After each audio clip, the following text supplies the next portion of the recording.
আসসালামু আলাইকুম। তো আজকের ভিডিওতে আমরা দেখব ঠিক কিভাবে সিপিএ গ্রিপে আমরা আমাদের আ পেমেন্ট সিস্টেমটা এড করতে পারি সে বিষয়ে। তো ১ম এ যেটা করতে হবে আমাদের সিপিএ গ্রিপে গিয়ে আমরা হচ্ছে লগইন করব। ঠিক আছে? তো সিপিএ গ্রিপে লগইন করার পরে ১ম এ আমাদের সামনে এই ড্যাশবোর্ড চলে আসবে। তো আপনারা যখন প্রত্যেকে আপনাদের সিপিএ গ্রিপ অ্যাকাউন্টে লগইন করবেন, ১ম এই ঠিক এরকম ড্যাশবোর্ড আপনাদের সামনে শো করবে। এরপরে আমরা যদি এই পাশের টুলসগুলো একটু লক্ষ্য করি, ঠিক বাম পাশে এখানে দেখুন পেমেন্ট সেন্টার একটা অপশন আছে। ঠিক আছে? পেমেন্ট সেন্টার এই অপশনটা এখানে একটা অ্যালার্মিং চিহ্ন শো করছে। এটার মানে এটাই যে হচ্ছে এখন পর্যন্ত আমরা এখানে কোনো পেমেন্ট সিস্টেম এড করিনি। ঠিক আছে? তো এখানে পেমেন্ট সিস্টেম এড করার জন্য যেটা করতে হবে এই পেমেন্ট সেন্টার এই অপশনের উপর আমরা ক্লিক করব। ঠিক আছে? তো পেমেন্ট সেন্টারে ক্লিক করছি। ক্লিক করার পরে এখানে হচ্ছে আমাদের সেভ পেমেন্ট প্রেফারেন্স এরকম একটা বক্স আছে, অর্থাৎ এটা একটা বাটন এবং উপরে পেমেন্ট মেথড এখানে একটা বক্স আছে। তো এখানে যদি আমি ডাউন অ্যারোতে ক্লিক করি এই বক্সে, যদি এই ডাউন অ্যারোতে আমি ক্লিক করি এখানে দেখুন কয়েকটা অপশন আমার সামনে চলে আসবে। তো এখান থেকে আমরা পেপাল সিলেক্ট করব। সিপিএ গ্রিপে অলওয়েজ পেপাল সিলেক্ট করবেন। ঠিক আছে? পেনিয়র হচ্ছে এটার মাস্টার কার্ড অনেকের থাকে না। তো মাস্টার কার্ড না থাকলে এটা একটা সমস্যা। তখন আপনারা এখান থেকে ডলারটা উইথড্র করতে পারবেন না। এজন্য পেপ্যালটা হচ্ছে সেভ মানে সেভ একটা অপশন। ঠিক আছে? তো পেপ্যাল আমরা এখান থেকে সিলেক্ট করব। সিলেক্ট করার পরে এখানে দেখুন আমাদের হচ্ছে পেপ্যাল ইমেইলটা যাচ্ছে, অর্থাৎ যেই পেপ্যাল যে জিমেইলটা দিয়ে আপনি আপনার পেপ্যাল অ্যাকাউন্ট ক্রিয়েট করেছেন সেই জিমেইলটা এখানে দিতে হবে। তো আমি এখানে আমার জিমেইলটা দিয়ে দিব। তো জিমেইলটা দেওয়ার পরে নিচে যে সেভ পেমেন্ট প্রেফারেন্সেস এই বক্সে যদি আমি ক্লিক করি বা এই বাটনে ক্লিক করি আমার এটা কিন্তু হয়ে যাবে। ঠিক আছে? তো যেটা বললাম পেমেন্ট মেথড হিসেবে সবসময় আমরা এখানে পেপাল সিলেক্ট করব এবং পেপাল অ্যাকাউন্ট আমি যেই জিমেইলটা দিয়ে করেছি সেই জিমেইল অ্যাকাউন্টটা এখানে দিয়ে দিব। এরপরে সেভ পেমেন্ট প্রেফারেন্সে আমরা ক্লিক করব। এই যে your payment details has been updated successfully. তো এটা এখানে হওয়ার পরে আমরা একটু আমাদের জিমেইলে যাব। আমাদের সিপিএ গ্রিপ অ্যাকাউন্ট আমরা যে জিমেইলটা দিয়ে ক্রিয়েট করেছি সেই জিমেইলে যাব। ঠিক আছে? এই যে সিপিএ গ্রিপ থেকে একটা নোটিফিকেশন আমাকে অলরেডি পাঠিয়েছে এখানে। তো আমি এটাতে ক্লিক করছি। ক্লিক করার পরে এই যে আমার পেমেন্ট টাইপ এখানে শো করছে। পেমেন্ট হচ্ছে পেপাল ইমেইলটা এখানে আমার শো করছে। যে ইমেইলটা আমি এখানে দিয়েছি সেটা শো করছে। এরপরে হচ্ছে তারা আমাকে এখানে তারা সিপিএ গ্রিপের এটা এখানে দিয়ে দিয়েছে। ঠিক আছে? অর্থাৎ জন যিনি হচ্ছে আমাদের সিপিএ গ্রিপের ম্যানেজার, তার এই জিমেইলটা এখানে কিন্তু শো করছে। তো এটা আমাদের অল ক্লিয়ার এখান থেকে। ঠিক আছে? আমাদের কিন্তু এটা হয়ে গিয়েছে। অর্থাৎ আমাদের যেই পেমেন্ট মেথডটা আমরা এড করতে চেয়েছিলাম সেই পেমেন্ট মেথড কিন্তু অলরেডি এড হয়ে গেছে। এখানে আর কোনো কিছু করার কোনো প্রয়োজন নেই। ঠিক আছে? যদি আপনারা এখন আবার এখানে ক্লিক করেন তাহলে তাকেও আপনারা চাইলে যেকোনো আ মেসেজ করতে পারেন বা কোনো মেইল তাকে করতে পারেন। এই যে আপনাদের যে পেমেন্ট অর্থাৎ সিপিএ গ্রিপের যিনি ম্যানেজার তাকে যদি কোনো এখান থেকে নক করতে চান সেক্ষেত্রে তাকেও কিন্তু নক করতে পারেন। বা তাকে যদি কোনো মেইল সেন্ড করতে চান এখান থেকেও কিন্তু মেইল সেন্ড করতে পারেন। যদিও এটা আমরা আমাদের আ সিপিএ গ্রিপ থেকেও তাকে মেইল করতে পারি। ঠিক আছে? তো এখানে আমাদের পেমেন্ট, পেপাল, ইমেইল এবং হচ্ছে পেমেন্ট টাইপ সবকিছু আমার এখানে শো করছে। আমাদের অল ওকে আছে। আমাদের আর কোনো কিছু কিন্তু এখানে করার প্রয়োজন হচ্ছে না। ঠিক আছে? তো এটা আমাদের এখানে কমপ্লিট। এরপরে আমরা যদি একটু সিপিএ গ্রিপে যাই, এখানে দেখুন পেমেন্ট সেন্টারের এই জায়গা থেকে আমাদের কিন্তু ওই যে অ্যালার্মিং যে চিহ্নটা ছিল ইয়েলো কালারের সেটা কিন্তু চলে গিয়েছে এখান থেকে। ঠিক আছে? আমরা যদি আবারও একটু ড্যাশবোর্ডে যাই, ড্যাশবোর্ডে আসার পরে এখানে দেখুন পেমেন্ট সেন্টারের যে এখানে অ্যালার্মিং চিহ্নটা ছিল সেটা কিন্তু আর নেই। তো যখন দেখবেন আপনার এই অ্যালার্মিং চিহ্নটা এখান থেকে উঠে গিয়েছে এবং আপনাকে একটা মেইল সিপিএ গ্রিপ থেকে পাঠানো হয়েছে আর হচ্ছে আমরা যখন পেমেন্টের যখন আমরা সেট আপ করলাম তো এইখানে উপরে কিন্তু হচ্ছে আমাদের সাকসেসফুল দেখিয়েছিল। তো এই জিনিসগুলো দেখলে বুঝতে পারবেন যে হ্যাঁ আপনার পেপাল এখানে প্রপারলি সেট হয়ে গিয়েছে। জাস্ট এতটুকুই। ওখানে গিয়ে ১ম এ আমরা পেপাল সিলেক্ট করব। পেপাল সিলেক্ট করার পরে পেপালের যে জিমেইলটা আছে সেই জিমেইলটা দিয়ে আমরা সেভ বাটনে ক্লিক করলেই আমাদের কাজ কিন্তু কমপ্লিট হয়ে যাচ্ছে। ঠিক আছে? তো এই পর্যন্ত সিপিএ গ্রিপের কাজ শেষ। এটা কয়েক সেকেন্ডের একটা ব্যাপার। তো এটা এখানে কমপ্লিট। প্রত্যেকে এইভাবে আপনারা আপনাদের পেমেন্ট সিস্টেমটা এড করে নিবেন সিপিএ গ্রিপে। তো এখন যে আরেকটা বিষয় সেটা হচ্ছে আমাদের ফাইবার। তো ফাইবারে কিভাবে আপনাদের আ আ ডেলিভারি কমপ্লিট করবেন বা কোনো ডেলিভারি করার ক্ষেত্রে প্রসেসগুলো কী, কোনো অর্ডার আসলে কিভাবে বুঝতে পারবেন এবং সেই অর্ডারটা কমপ্লিট করার পরে সেটাকে আমরা কিভাবে ডেলিভারি করব, তো এই জিনিসগুলো আজকের ভিডিওতে আমি আপনাদেরকে দেখিয়ে দিব। তো এর জন্য প্রথমে আমরা চলে যাচ্ছি আমাদের ফাইবারে। ঠিক আছে, এটা হচ্ছে আমাদের ফাইবার অ্যাকাউন্ট। এটা আমি আরেকটু, যখন আমরা fiverr.com লিখে সার্চ করব তখন আমাদের এরকম একটা পেজ শো করবে। ঠিক আছে, এটা হচ্ছে ফাইবারের ওয়েব পেজটা। তো এরকম একটা পেজ আমাদের শো করবে। তো এখান থেকে যখন আমরা সুইচ টু সেলিংয়ে ক্লিক করব, এই সুইচ টু সেলিং এই অপশনটাতে যখন আমরা ক্লিক করব তখন আমরা সরাসরি আমাদের প্রোফাইলে কিন্তু চলে যাব এবং এখানে আমি আমাদের মেইন কাজগুলো, জিনিসগুলো দেখতে পারবো। ঠিক আছে, এই যে আমার প্রোফাইলে যা যা আমি দিয়েছিলাম অ্যাকাউন্ট ক্রিয়েট করার সময় সেই জিনিসগুলো এখানে শো করছে এবং আমার যখন কোনো অর্ডার আসবে সেই অর্ডারটা এখানে আমার শো করবে। অ্যাক্টিভ অর্ডার আমার কতগুলো আছে, তারপর এখানে কোন গিগ থেকে অর্ডার এসেছে সে সমস্ত জিনিসগুলো এখানে শো করবে। এখানে অর্ডারটা শো করবে, অর্থাৎ আমার গিগটা এখানে শো করবে এবং নিচে এখানে হচ্ছে ভিউ অর্ডার এরকম একটা অপশান থাকবে। ঠিক আছে, এই যে অ্যাক্টিভ অর্ডার, এই অ্যাক্টিভ অর্ডারের নিচেই এখানে আমার অর্ডারটা কোন অর্ডার এসেছে, কি বিষয়ে অর্ডার এসেছে সেটার এখানে দেওয়া থাকবে। যেই গিগের ওপর আমার অর্ডারটা এসেছে সেই গিগটা এখানে শো করবে এবং নিচে এখানে হচ্ছে ভিউ অর্ডার একটা অপশন থাকবে। সেই ভিউ অর্ডারে ক্লিক করলে আমরা আমাদের অর্ডারের কিন্তু ডিটেলসগুলো দেখতে পারবো এবং ভিউ অর্ডারে ক্লিক করলে আমরা ঠিক কী দেখতে পারবো এই জিনিসটা আপনাদেরকে একটু দেখাই আমি। এই যে এরকম দেখা যাবে, অথবা আপনারা ভিউ অর্ডারে যদি ক্লিক করে প্রবলেম হয় সেক্ষেত্রে উপরের এখানে অর্ডার একটা অপশন আছে, মাই বিজনেসে ক্লিক করে এখানে প্রথমেই অর্ডার অপশন আছে। এই অর্ডারে যখন আমরা ক্লিক করব আমাদের এই অর্ডার পেজ এইটা, তো এই অর্ডার পেজে আসার পরে আমাদের ঠিক এইরকম শো করবে। ঠিক আছে, অর্ডার স্টার্টেড, সেটা আপনি ভিউ অর্ডারে ক্লিক করুন বা আপনার অর্ডার পেজে গিয়ে আপনি ভিউ অর্ডারে ক্লিক করুন, তাহলে হচ্ছে এইরকম একটা ইন্টারফেস আপনার সামনে শো করবে। ঠিক আছে, তো এখানে যে ব্যক্তি আপনাকে অর্ডারটা করেছে সেই ব্যক্তির নাম এই জায়গায় দেয়া থাকবে। আমি নামটা ইরেজ করে দিয়ে দিয়েছি। তো এখানে দেখাচ্ছে যে send all the information you need so you can start working on this order, you got this. ঠিক আছে, এরকম একটা মেসেজ আপনাকে দেয়া থাকবে এবং কোনো বায়ার আপনাকে অর্ডার দেওয়ার আগে অবশ্যই তিনি আপনার সাথে কথা বলে নেবেন। ঠিক আছে, তিনি আপনাকে আগে ইনবক্সে নক করবে, নক করে আপনার ডিটেলস জানতে চাইবে বা হচ্ছে আপনি কোন কাজ, তার যে কাজটা প্রয়োজন সেই কাজ সম্পর্কে তিনি আপনাকে বলবে যে আপনি আমার এই কাজটা করে দিতে পারবেন কি পারবেন না। ঠিক আছে, তো এই সমস্ত কনভারসেশন বায়ার প্রথমে আপনার সাথে করবে, করার পরে তারপরে কিন্তু তিনি অর্ডারটা কনফার্ম করে। ঠিক আছে, তো অর্ডার কনফার্ম করার পরে দেন হচ্ছে এইরকম একটা ইন্টারফেস আপনার সামনে চলে আসবে। আপনি যদি ভিউ অর্ডারে ক্লিক করেন, তো ভিউ অর্ডারে ক্লিক করার পরে এই ধরনের একটা পেজ আপনার সামনে চলে আসবে। ঠিক আছে, আবারও বলছি, ভিউ অর্ডার অপশনটা অনেকে আবার মনে করতে পারেন যে ভিউ অর্ডার আমি কোথায় গিয়ে দেখতে পারবো। ঠিক আছে, তো এখানে আমাদের যে প্রোফাইলের নিচে যে অ্যাক্টিভ অর্ডার একটা লেখা আছে, এই লেখার নিচে এই জায়গায় আপনার এই গিগটা শো করবে এবং গিগের ঠিক নিচে ভিউ অর্ডার একটা অপশন আপনারা পেয়ে যাবেন। সেই ভিউ অর্ডারে ক্লিক করলে আপনারা হচ্ছে এইরকম একটা ইন্টারফেস চলে আসবে আপনাদের সামনে।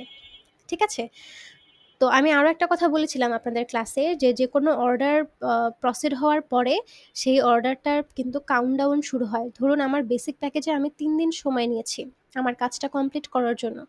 তো ওই 72 ঘন্টা থেকে কত দিন, কত ঘন্টা, কত সেকেন্ড, কত মিনিট হচ্ছে সেই জিনিসটা কিন্তু ফাইবার কাউন্টডাউন করে।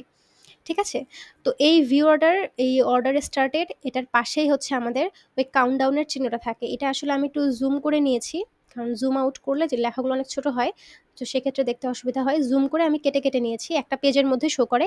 ঠিক এইটার পাশেই হচ্ছে আপনার এখানে আপনাদের যেই ডেলিভারি টাইম, সেই ডেলিভারি টাইমটা কিন্তু শো করে। আমি যদি নেক্সটটাতে যাই, এই যে ঠিক এইরকম একটা কাউন্টডাউন শো করবে ঠিক এই লেখাটার পাশেই, এই যে এইটার ঠিক এই রাইট সাইডে। ঠিক আছে, এই লেখাটার ঠিক রাইট সাইডে আপনাদের হচ্ছে এইরকম একটা কাউন্টডাউন স্টার্ট হয়ে যায়। ঠিক আছে, অর্ডারের পাশেই এই কাউন্টডাউনটা দেখা যায়। তো এখানে দেখুন কত দিন, কত ঘন্টা, কত মিনিট, কত সেকেন্ড, এটা এখানে কিন্তু কাউন্টডাউন হতে থাকে। ঠিক আছে, প্রত্যেকটা জিনিস এখানে কাউন্টডাউন হতে থাকে। তাহলে আপনার জন্য বুঝতে সুবিধা হবে যে এই অর্ডারটা কমপ্লিট করার আর কতটুকু সময় আমার কাছে আছে। আর অবশ্যই চেষ্টা করবেন, যদি ৩ দিনের কোনো টাইম দেয়া থাকে যে ৩ দিনের মধ্যে আমি আপনার অর্ডারটা কমপ্লিট করে দিব, তো সেক্ষেত্রে আপনারা অবশ্যই চেষ্টা করবেন ৪৮ ঘন্টার মধ্যে বা ২ দিনের মধ্যে আপনার ওই অর্ডারটা ডেলিভারি করে দেওয়ার। ঠিক আছে? তো এটা করলে যেটা হবে যে ক্লায়েন্ট যদি কোনো কিছু চেঞ্জ করার প্রয়োজন হয় বা কোনো কিছু যদি কাস্টমাইজ করার প্রয়োজন হয়, ওই বাকি যে ২৪ ঘন্টা আপনার হাতে আছে, সে ২৪ ঘন্টার মধ্যে তিনি আপনাকে হয়তোবা বলল যে, "এই জায়গাটায় আমার একটু কাস্টমাইজ করা প্রয়োজন, আপনি আমাকে কাস্টমাইজ করে দেন।" তো ওই ২৪ ঘন্টার মধ্যেই পরবর্তীতে আপনি তার আবার ওই কাজটা কিছুটা কাস্টমাইজ করে কিন্তু দিতে পারবেন। ঠিক আছে? এটা বেস্ট হয়। অনেক সময় আছে আমরা একদম অন্তিম মুহূর্তে গিয়ে ডেলিভারি করি, এটা ঠিক না। সর্বোচ্চ চেষ্টা করবেন যে একদিন আগে ডেলিভারিটা করার। ঠিক আছে? তো এখানে আরেকটা বিষয়, আমরা এখানে একটা নির্দিষ্ট সময় তো আমরা গিগের মধ্যে দিয়েই রাখি, তাই না? তো অনেক সময় দেখা যায় যে একসাথে অনেকগুলো অর্ডার আমাদের হয়ে গেছে। একসাথে ৫-৬ টা অর্ডার আমার চলে এসেছে বা তারও বেশি অর্ডার চলে এসেছে। তো আমি রাইট টাইমের মধ্যে আমার হয়তোবা অর্ডারগুলো আমি কমপ্লিট করতে পারছি না। তো সেক্ষেত্রে যেটা করবেন, এই যে এক্সটেন্ড ডেলিভারি ডেট, এই এক্সটেন্ড ডেলিভারি ডেটে যদি আপনারা ক্লিক করেন, আপনারা সময়টা কিন্তু বাড়িয়ে নিতে পারবেন আপনার ক্লায়েন্টের কাছ থেকে। ঠিক আছে? তো অনেক সময় এরকম হয় যে অর্ডার যখন খুব বেশি থাকে বা কাজের খুব বেশি প্রেশার থাকে, তখন আমরা রাইট টাইমের মধ্যে আমার মনে হচ্ছে যে এই কাজটা করতে আমার ৬ দিন লাগবে। যে কাজটা আমার ৩ দিনে করার কথা ছিল, ওই কাজটা হয়তোবা আমার ৬ দিন সময় লাগছে। তো সেক্ষেত্রে আপনারা এই এক্সটেন্ড ডেলিভারি ডেট এই লেখাটার উপর যখন ক্লিক করবেন, ক্লিক করার পরে আপনার সামনে ঠিক এইরকম একটা ক্যালেন্ডার শো করবে। ঠিক আছে? এরকম একটা ক্যালেন্ডার শো করবে। এখান থেকে আপনারা আপনাদের বছর, এখানে বছরটা সিলেক্ট করে নিবেন। এরপরে হচ্ছে কত তারিখে আপনি ডেলিভারিটা করতে চাচ্ছেন, সেই জিনিসটা এখানে আপনি আ লিখে দিবেন। লিখে দিবেন বলতে এখানে হচ্ছে প্রেস করবেন। ধরুন আপনার ২ তারিখে ডেলিভারিটা দেওয়ার কথা ছিল। তো আপনি এখানে সময় বাড়িয়ে ৫ তারিখ বা ৬ তারিখ দিয়ে দিলেন। ঠিক আছে? দেওয়ার পরে এটা এখানে দেখাবে এবং নিচে যদি আমরা একটু দেখি, এখানে একটা বক্সের মতো শো করছে। এটা যখন এখানে আপনি প্রেস করবেন, তখন এই ক্যালেন্ডারটা চলে যাবে এবং নিচে এখানে একটা বক্স ওপেন হয়ে যাবে। এই বক্সের এখানে আপনারা হচ্ছে আপনি কারণটা একটু লিখতে পারেন যে কি কারণে আপনার ডেলিভারিতে একটু সময় লাগছে। তো সেই কারণটা এখানে আপনি চাইলে লিখে দিতে পারেন। যেন বায়ার দেখে তিনি যেন অসন্তুষ্ট না হয়, সুন্দরভাবে উল্লেখ করবেন যে আপনার কেন লেট হচ্ছে। তো রিকোয়েস্ট করবেন বায়ারকে। তো রিকোয়েস্ট করার পরে দেন হচ্ছে এই যে এখানে সেন্ড রিকোয়েস্ট একটা বাটন দেখছি। আমি আসলে ফুল পেজের স্ক্রিনশটটা নিতে পারিনি এখানে। তো এখানে সেন্ড রিকোয়েস্ট যে অপশনটা, এই অপশনের উপর ক্লিক করলেই আপনার হচ্ছে এটা কিন্তু আ ডেটটা চেঞ্জ হয়ে যাবে। ঠিক আছে? এই যে নিচে যে আ গ্রিন কালারের একটা বাটন আমরা দেখতে পাচ্ছি। এই গ্রিন কালারের বাটনে যদি আমরা ক্লিক করি, তাহলে আমাদের এটা কমপ্লিট হয়ে যাবে। তো সেক্ষেত্রে ৩ দিনের জায়গায় যদি আপনি ৬ দিন বা ৫ দিন সময় এক্সট্রা চান, তো সেটা আপনারা এখানে এভাবে এক্সটেন্ডেড এ ক্লিক করে নিতে পারবেন। ঠিক আছে? তো এটা তো ছিল হচ্ছে কিভাবে আমরা আমাদের সময়টা বাড়িয়ে নিব। তো যদি আমাদের সময় বাড়িয়ে নেওয়ার প্রয়োজন হয়, এমার্জেন্সি একটা সিচুয়েশন হয়ে গেল, তো সেক্ষেত্রেও অনেক সময় আমরা ডেলিভারি ডেটটা বাড়িয়ে নিই। তবে চেষ্টা করবেন এই কাজটা না করার। ঠিক আছে? ঠিক এক্সাক্ট যেই টাইমে আপনার ডেলিভারি করার কথা ছিল, সেই টাইমেই ডেলিভারি করার চেষ্টা করবেন। একান্তই যদি আপনার ক্ষেত্রে পসিবল না হয়, তো সেক্ষেত্রে এক্সটেন্ড ডেলিভারি ডেটটাতে ক্লিক করতে পারেন। তবে এটা কম করার চেষ্টা করবেন, যতটা কম করা যায়। ঠিক আছে? এইভাবে কিন্তু বায়াররা অনেক সময় হয়তোবা আপনার রিকোয়েস্ট তারা অ্যাকসেপ্ট করেও নিল, কিন্তু তারপরেও তাদের মনের মধ্যে একটা অসন্তুষ্ট ভাব থেকে যায়। ঠিক আছে? তো যাই হোক, এইভাবে আমরা আমাদের ডেটটা চেঞ্জ করে নিতে পারি। তো এরপরের যে প্রসেস, ধরুন আপনার কাজটা কমপ্লিট হয়ে গেছে। আপনি আপনার অর্ডারের পেজে আসলেন। এই ভিউ অর্ডারে ক্লিক করলেন। ক্লিক করার পরে এরকম পেজ আসলো এবং ডেলিভারির এই টাইমটা এখানে শো করছে। ঠিক আছে? তো এরপরে আমরা যদি ডেলিভারি নাওতে ক্লিক করি, ডেলিভারি নাও এ ক্লিক করে আমরা আমাদের কাজটা কিন্তু ডেলিভার করে দিতে পারবো ক্লায়েন্টকে। ঠিক আছে? তো আমার কাজটা যখন কমপ্লিট হয়ে যাবে, আমি আবারও আমার অর্ডার পেজে আসবো। অর্ডার পেজে আসার পরে এই ডেলিভারি নাও এই অপশানে ক্লিক করব। ক্লিক করার পরে আমার সামনে হচ্ছে এ ধরনের একটা পেজ চলে আসবে। এখানে describe your delivery in details. ঠিক আছে? এটা এখানে লিখতে পারি আমরা। ডেলিভারি নাও এ ক্লিক করার পরেই হচ্ছে আমাদের সামনে এরকম একটা পেজ চলে আসবে এবং এই পেজে আমি আমার ডেলিভারির মানে কাজের যে ডিটেইলসটা, সেই ডিটেইলসটা এখানে লিখব। সেটা আপনি ধরুন আপনাকে পিন ডিজাইন করতে দিয়েছিল বা আপনাকে এসইও করার জন্য দিয়েছিল। তো সেক্ষেত্রে আপনি কতগুলো বোর্ড ক্রিয়েট করেছেন, সেই বোর্ডের আপনি কী নাম দিয়েছেন, আপনি পিন কোন বোর্ডের আন্ডারে কতগুলো পিন ডিজাইন করেছেন এবং সেই পিনগুলো কোন থিমের ওপর বা কোন বিষয়ের ওপরে ডিজাইন করেছেন, এই সমস্ত একটা ডিটেইলস আপনি এখানে তাকে সামারি আকারে লিখতে পারেন। ঠিক আছে? এটা কিন্তু দিতে হয়। ডিটেইলসগুলো এখানে লিখতে হয়। ঠিক আছে? তো আপনার কাজের সমস্ত ডিটেইলসগুলো আপনি এখানে দিবেন। আপনি কিভাবে কাজটা করেছেন, কি কাজ করেছেন, এই সমস্ত জিনিসগুলো সুন্দরভাবে এখানে লিখে এরপরে যে আপলোড ওয়ার্ক যে অপশনটা আমরা দেখতে পাচ্ছি, এই আপলোড ওয়ার্কে ক্লিক করলে আপনাদের ফাইল ম্যানেজার ওপেন হয়ে যাবে। ঠিক আছে? যখন আমরা আপলোড ওয়ার্কে ক্লিক করব আমাদের ফাইল ম্যানেজার এখানে ওপেন হয়ে যাবে, বা যারা ফোন দিয়ে করছেন তাদের গ্যালারি ওপেন হয়ে যাবে। তো সেক্ষেত্রে আপনারা এখান থেকে স্ক্রিনশটগুলো দিয়ে নেবেন। ঠিক আছে? আপনাদের Pinterest অ্যাকাউন্ট, যে Pinterest অ্যাকাউন্টে আপনি কাজ করছেন সেই Pinterest অ্যাকাউন্টে আপনি কতগুলো বোর্ড ক্রিয়েট করলেন, সেই বোর্ডের স্ক্রিনশট নিবেন। সেই বোর্ডের আন্ডারে আপনি কতগুলো পিন ডিজাইন করেছেন সেগুলোর আপনি স্ক্রিনশট নিয়ে ক্লায়েন্টকে এই জায়গায় আপনি স্ক্রিনশটগুলো একটা, একটা করে সিলেক্ট করবেন। সিলেক্ট করে এখানে দিয়ে দিবেন। ঠিক আছে? এই আপলোড ওয়ার্কে ক্লিক করলে আপনাদের ফাইল ম্যানেজার ওপেন হয়ে যাবে এবং সেখান থেকে একটা, একটা করে আপনি আ স্ক্রিনশট সিলেক্ট করে একবারে এখানে সেন্ড করে দিয়ে দিবেন। ঠিক আছে? আর আপলোড সোর্স ফাইল বলতে আমরা ফাইলটাকে বুঝাই, যে ফাইলের মাধ্যমে আমরা কাজ করেছি। Pinterest এর ক্ষেত্রে সোর্স ফাইলের প্রয়োজন হয় না। এটা হচ্ছে অন্যান্য ক্ষেত্রে প্রয়োজন হয়, ডিজাইনিং রিলেটেড। যেমন আমরা যখন ইমেইল মার্কেটিং নিয়ে কাজ করি, তো সেক্ষেত্রে আমাদের এখানে সোর্স ফাইল দেওয়ার প্রয়োজন হয়। যদি আমরা দেখা যায় যে যারা ইলাস্ট্রেটর, তারপরে হচ্ছে Adobe এগুলো নিয়ে কাজ করে, তো তাদের ক্ষেত্রে সোর্স ফাইল এখানে অ্যাড করতে হয়। অর্থাৎ মেইন ফাইলটা, ফাইলটা এখানে দিতে হয়। তো সেটা হচ্ছে সোর্স ফাইল। Pinterest এর ক্ষেত্রে সোর্স ফাইলের কোনো প্রয়োজন থাকে না, প্রয়োজন নেই দেয়ার। আপনারা তো তার অ্যাকাউন্টে সমস্ত কাজ করে দিচ্ছেন। এখানে সোর্স ফাইলের কোনো কিছুর কোনো প্রয়োজন নাই।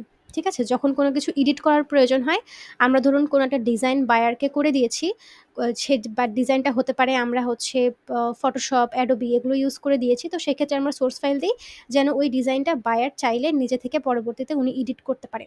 ঠিক আছে? তো Pinterest এর ক্ষেত্রে এই ধরনের কোনো বিষয় নাই। এটা অন্যান্য ক্ষেত্রে লাগে। গ্রাফিক্সে যারা কাজ করে, প্লাস হচ্ছে যারা আমরা ইমেইল মার্কেটিং এর কাজ করি, তো তাদের সোর্স ফাইল এখানে অ্যাড করতে হয়। তো যাই হোক, এখানে আপলোড ওয়ার্কে ক্লিক করার পরে এখানে আপনাদের ফাইল ম্যানেজার ওপেন হয়ে যাবে এবং সেখান থেকে আপনারা আপনাদের স্ক্রিনশটগুলো একটা, একটা করে সিলেক্ট করে সেন্ড অপশনে যখন ক্লিক করবেন, এখানে আপনার প্রত্যেকটা স্ক্রিনশট একটা, একটা করে শো করবে এই বক্সে। ঠিক আছে? প্রত্যেকটা স্ক্রিনশট একটা, একটা করে শো করবে এবং হচ্ছে আপনার ডেলিভারির যে প্রসেসটা, এটা কমপ্লিট হয়ে যাবে। ঠিক আছে? তো এই ছিল যে আমরা কিভাবে ডেলিভারি করতে পারি। তো এখানে আমরা আমাদের ডেলিভারি ডিটেইলস লিখবো। আমাদের কাজের শুরু থেকে শেষ পর্যন্ত আমি কি, কি কাজ করেছি ওনার অ্যাকাউন্টে, কতগুলো কাজ করেছি, প্রত্যেকটা সুন্দরভাবে আমরা এখানে লিখবো। লেখার পরে আপলোড ওয়ার্কে ক্লিক করে স্ক্রিনশটগুলো আমরা ওনাকে দিয়ে দিব। ঠিক আছে? এরপরে বলব যে আপনি আপনার অ্যাকাউন্টটা চেক করে নিন। যেহেতু ওনার Pinterest এই আমরা কাজ করেছি, ওনাকে বলব আপনার Pinterest অ্যাকাউন্টটা আপনি চেক করে নিন। আপনার সবকিছু ঠিকঠাক আছে কিনা দেখে আপনি আমাকে জানান। এরকম একটা কথা লাস্টে আমরা লিখতে পারি। ঠিক আছে? তো এটা ছিল ডেলিভারির অল প্রসেস, কিভাবে আমরা ডেলিভারি করতে পারি। কোনো কিছুই না, জাস্ট ভিউ অর্ডারে ক্লিক করব। ভিউ অর্ডারে ক্লিক করার পরে আমরা এই ধরনের একটা টাইম জোন দেখতে পারবো এখানে। এই টাইম জোনের এখানে ডেলিভারি নাও একটা বাটনই থাকে। ঠিক আছে? এই বাটনে ক্লিক করলে আমরা আমাদের বাকি জিনিসগুলো দেখতে পারবো। এই অপশনটা, এই পেজটা আমাদের সামনে চলে আসবে এবং এখান থেকে আমি আমার ডেলিভারিটা কমপ্লিট করতে পারবো। ঠিক আছে? তো আশা করি এই পর্যন্ত বুঝতে পেরেছেন। তো বর্তমানে ফাইবারে যে প্রবলেমটা খুব বেশি হচ্ছে, সেটা হচ্ছে স্ক্যামের একটা প্রবলেম হচ্ছে। ঠিক আছে? আপনাদের ব্যাচেরই ২-১ জন স্টুডেন্টের আমি এই জিনিসটা দেখেছি যে তাদের স্ক্যাম হচ্ছে। তাদের বিভিন্ন স্ক্যামাররা তাদেরকে নক করছে এবং বিভিন্নভাবে তাদেরকে বিভ্রান্ত করারও ট্রাই করছে। ঠিক আছে? তো কিভাবে আমরা বুঝতে পারি যে কোনটা স্ক্যাম আর কোনটা হচ্ছে রিয়েল বায়ার, এই জিনিসগুলো বোঝার কিছু উপায় আছে। যেমন এখানে আমি আপনাদেরকে একটা ছবি দেখাই। আপনাদের ব্যাচের একজন স্টুডেন্ট, তিনি আমাকে এই ছবিগুলো একটা পেজ থেকে আমাকে দিয়েছেন। উনি হয়তোবা পেজে শেয়ার করেছিলেন। তো সেখান থেকে এই ছবিগুলো আমার নেয়া।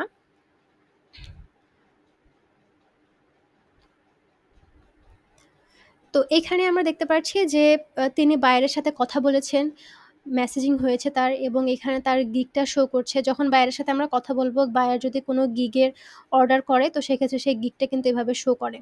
ঠিক আছে? এবং এইখানেও কিন্তু ভিউ অর্ডার একটা অপশন থাকে।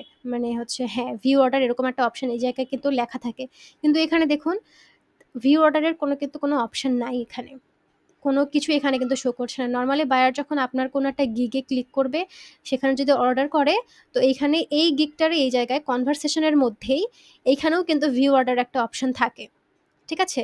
তো এই ভিউ অর্ডারে ক্লিক করলেও কিন্তু হচ্ছে অর্ডারের যে পেজটা, সেই মেইন পেজে আপনাদেরকে নিয়ে যাবে, যেখানে আমরা আমাদের ডেলিভারির টাইমটা দেখতে পারি। ঠিক আছে? ওই পেজে কিন্তু সরাসরি নিয়ে যাবে। তো এখানে দেখুন, এরকম কোনো কিছুই কিন্তু এই জায়গায় শো করছে না। এরপরে তার সাথে আরও অনেক কনভারসেশন হয়। তিনি হয়তোবা কাজ বিষয়ে কথা বলেছেন আরও। তো এরপরে যে ঘটনাটা ঘটে, তো বায়ার যখন বলে যে আমি আপনার কাজটা কমপ্লিট করেছি বা আপনার অর্ডারটা আমি কনফার্ম করে দিয়েছি, তো এখন হচ্ছে আপনার পেমেন্ট ডিটেইলস লাগবে। তাছাড়া আমি অর্ডারটা আপনাকে ফুললি কনফার্ম করতে পারছি না। তো এই ধরনের কিছু বলে এবং তারা এই ধরনের একটা কিছু পাঠায়। ঠিক আছে? কনফার্ম অপশন একটা অপশন তারা দেয় যে এইখানে এই বাটনে ক্লিক করে আপনার অর্ডারটাকে কনফার্ম করুন এবং এই ধরনের আপনারা যদি কনফার্ম বাটনে ক্লিক করেন দেখা যাবে যে এইরকম একটা অপশন আপনাদের সামনে চলে আসে। ঠিক আছে? এই ধরনের একটা অপশন আপনাদের সামনে চলে আসে। এখানে দেখুন কি লেখা আছে, status customer has paid for your service এবং এখানে হাউ ইউ উইল রিসিভ, এখানে অপশনগুলো দেখাচ্ছে কোন পেমেন্ট সিস্টেমের মাধ্যমে আপনারা হচ্ছে তার ডলারটা এখানে নিবেন, আপনার কোন পেমেন্টের আপনার কোন পে আউট মেথডের মাধ্যমে আপনারা ডলারটা নিবেন সেগুলো এখানে সিলেক্ট করতে বলছে। এখন ইন্টারেস্টিং ব্যাপার হচ্ছে এইটা যে এইসব স্ক্যামাররা করে কি, যারা একদম নতুন অ্যাকাউন্ট ক্রিয়েট করেছে তাদেরকেই টার্গেট করে। এই কারণেই করে কারণ তাদের এখনও অভিজ্ঞতা নেই। ফাইবারে কিভাবে অর্ডার প্রসেস হয়, অর্ডারের বিষয়গুলো তারা প্রপারলি জানে না। এই কারণে হচ্ছে তাদেরকেই টার্গেট করে। তো যারা অলরেডি ২-৩টা অর্ডার কমপ্লিট করেছে বা লেভেল 1, লেভেল 2 সেলার, তাদেরকে এই ধরনের স্ক্যামাররা কিন্তু নক করে না। কারণ তারা খুব ভালো করেই জানে যে ওরা এই ধরনের জিনিসগুলোতে কখনোই ক্লিক করবে না। এখানে একটা বিষয় দেখুন যে এই যে জিনিসটা, প্রথমে আপনি কথা বললেন কোথায়? আপনার প্রোফাইলে আপনি তার সাথে কথা বললেন। আপনার প্রোফাইলে তার সাথে আপনার কথা হলো, অর্থাৎ আপনার অ্যাকাউন্টের ভিতরেই তার সাথে আপনার কনভারসেশনটা হলো। এই যে এটা কিন্তু আপনার অ্যাকাউন্টের ভিতরেই, এই যে উপরে ড্যাশবোর্ড, মাই বিজনেস, তারপরে হচ্ছে গ্রোথ অ্যান্ড মার্কেটিং অ্যানালিটিক্স, এই জিনিসগুলো শো করছে। এটা কিন্তু আপনার ফাইবারের যে অ্যাকাউন্ট, সেই অ্যাকাউন্টের ভিতরে তার সাথে কিন্তু আপনার কনভারসেশন হয়েছে। কিন্তু যখন তিনি অর্ডারটা কমপ্লিট করছেন বা তিনি আপনাকে বলছেন যে আমি আপনার অর্ডারটা কমপ্লিট করেছি, এবং যখন এখানে একটা কনফার্ম অর্ডার একটা অপশন আপনার এখানে অটোমেটিক্যালি চলে আসে।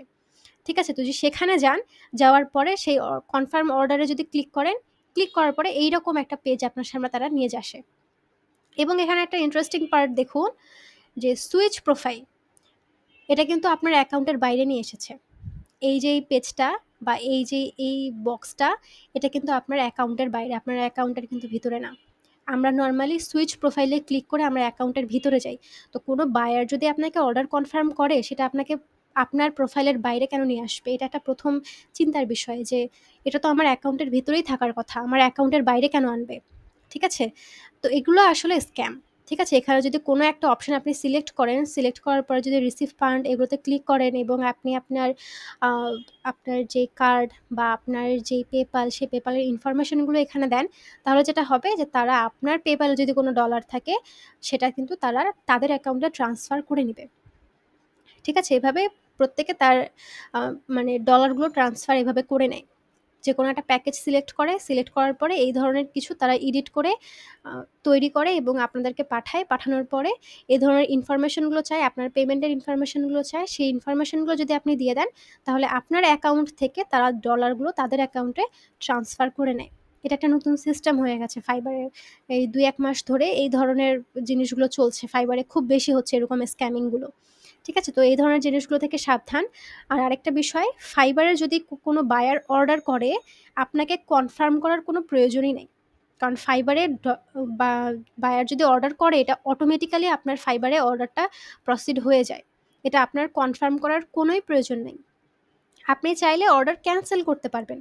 আপনাকে যে অর্ডারটা দেওয়া হয়েছে, সেই অর্ডারের বক্সে যদি আপনি যান, অর্ডার ডিটেইলসে যদি আপনি যান, সেখানে ক্যানসেল অর্ডার একটা আলাদা অপশনে থাকে, একটা বাটনের মতো থাকে। আপনি যদি সেই বাটনে ক্লিক করেন, আপনি চাইলে আপনার অর্ডারটা ক্যানসেল করতে পারবেন, কিন্তু কখনোই আপনাকে কোনো অর্ডার কনফার্ম করতে হবে না। বাইরে একটা অর্ডার দিয়েছে, এটা অলরেডি আপনার অ্যাকাউন্টে এসে জমা হয়ে থাকবে যে একটা অর্ডার আপনার অ্যাকাউন্টে জমা হয়েছে। এই অর্ডারটা আপনাকে কনফার্ম করার কোনো প্রয়োজন নাই এবং অটোমেটিক্যালি কাউন্টডাউনটাও স্টার্ট হয়ে যায় তখন থেকেই। যখন অর্ডারটা কোনো বায়ার দিবে, সেই অর্ডারটা কনফার্ম করার পরে বায়ার নিজে যখন অর্ডারটা কনফার্ম করে দিচ্ছে, সাথে, সাথে আপনার ফাইবারে কাউন্টডাউন স্টার্ট হয়ে যায় ওই অর্ডারের ডেলিভারি টাইমটার। ঠিক আছে? এখানে আমাদের কিন্তু আলাদা করে কনফার্ম করার কোনো প্রয়োজন হয় না। চাইলে আমরা অর্ডারটা ক্যানসেল করতে পারি, কিন্তু কখনোই কোনো অর্ডার আমাদের কনফার্ম করার কোনো প্রয়োজন হয় না। ঠিক আছে? আর ফাইবার কখনোই আপনার কাছে আপনার পেমেন্ট ডিটেইলস চাবে না। আপনি ধরুন একটা অর্ডার কমপ্লিট করেছেন, আপনি ফাইবারে পেমেন্ট মেথড এখনো এড করেননি, তারপরেও আপনার ডলারটা কিন্তু ফাইবারেই থাকবে। আপনাদেরকে যখন আমি উইথড্র প্রসেসটা বলেছিলাম, ফাইবারে কিভাবে উইথড্র করতে হয় ডলার, তো সেখানে আমি কিন্তু বলেছিলাম যে হচ্ছে আপনাদের হচ্ছে ফাইবারে, প্রথমে ফাইবারে এসে আপনার ডলার জমা হয় এবং ফাইবার থেকে তারপরে আপনি আপনার পেমেন্ট সিস্টেমে আপনার ডলারটা কিন্তু ট্রান্সফার করেন। ঠিক আছে? যেকোনো কাজ কমপ্লিট করার পরে সেটা ফাইবারেই ডলারটা জমা হয়ে থাকে ১ম এ। এরপরে ফাইবার থেকে আমরা তারপরে আমাদের যে পেমেন্ট সিস্টেমটা ওখানে এড করা থাকে সেখানে ট্রান্সফার করি। ঠিক আছে? তো ফাইবারে পেমেন্ট সিস্টেম এড নেই, তার আগেও যদি কোনো অর্ডার আপনি কমপ্লিট করেও ফেলেন, সেই ডলারটা কিন্তু আপনার ফাইবার অ্যাকাউন্টেই থেকে যাবে। ঠিক আছে? পরবর্তীতে আপনি পেমেন্ট মেথড এড করে সেই ডলারটাকে ট্রান্সফার করে নিতে পারবেন আপনার অ্যাকাউন্টে। তো এইসব বিষয় থেকে সাবধান। এই ধরনের আ মানুষের থেকে বা এই ধরনের স্ক্যামার থেকে সাবধান থাকবেন, যে কোনোভাবেই এদের পাল্লায় পড়বেন না। তো আপনাদের এই বিষয়টা আমাদের অ্যালার্ট করে দেওয়ার প্রয়োজন ছিল। যার কারণে আমি বলে দিলাম যে এইসব জিনিস থেকে সাবধান। ঠিক আছে? কখনোই কোনো অর্ডার যদি কেউ করে কনফার্ম করবেন না। ঠিক আছে? কনফার্মের কোনো অপশনও আসবে না এবং আপনার অ্যাকাউন্ট থেকে আপনাকে এরকম বাইরেও নিয়ে আসবে না। তো এই বিষয়গুলো থেকে সাবধান। ফাইবার থেকে যদি পেমেন্ট ডিটেইলস সম্পর্কে আপনার কাছে যেকোনো তথ্য চায়, মনে করবেন সেটা স্ক্যামিং। ঠিক আছে? ফাইবার কখনোই কোনো বায়ার হোক বা কোনো সেলার হোক, তাদের কিন্তু পেমেন্টের ডিটেইলস কখনোই নেয় না। এটা কখনোই ফাইবার চাইবে না। ঠিক আছে? তো আশা করি এই জিনিসগুলো বুঝতে পেরেছেন। আর কিভাবে সিপিএ গ্রিপে আমাদের হচ্ছে আমরা অ্যাকাউন্টে পেমেন্ট সিস্টেম কিভাবে এড করতে পারি, ফাইবারে কিভাবে আমরা আমাদের কাজগুলো ডেলিভারি করতে পারি এবং স্ক্যামিং এর বিষয়গুলো আমি আজকের ভিডিওতে আপনাদের ক্লিয়ার করে দিয়েছি। আশা করি আপনারা বুঝতে পেরেছেন। তো এইভাবে কাজ করলে আশা করি আপনাদের কোনো সমস্যা হবে না। ঠিক আছে? তো যেভাবে বলা হয়েছে এবং ক্লাসে ঠিক যেভাবে বলা হয়েছে কাজগুলো এইভাবে করার চেষ্টা করবেন। আশা করি আপনারা আপনাদের কাজগুলো ভালোভাবে করতে পারবেন এবং আপনাদের কাজ করতে কোনো অসুবিধা হবে না। স্মুথলি কাজগুলো করতে পারবেন ইনশাআল্লাহ এবং ভালো কিছু এখান থেকে আপনারা পাবেন। তো আজকের ভিডিওটা আমি এখানে শেষ করছি। সকলে ভালো থাকবেন। আসসালামু আলাইকুম।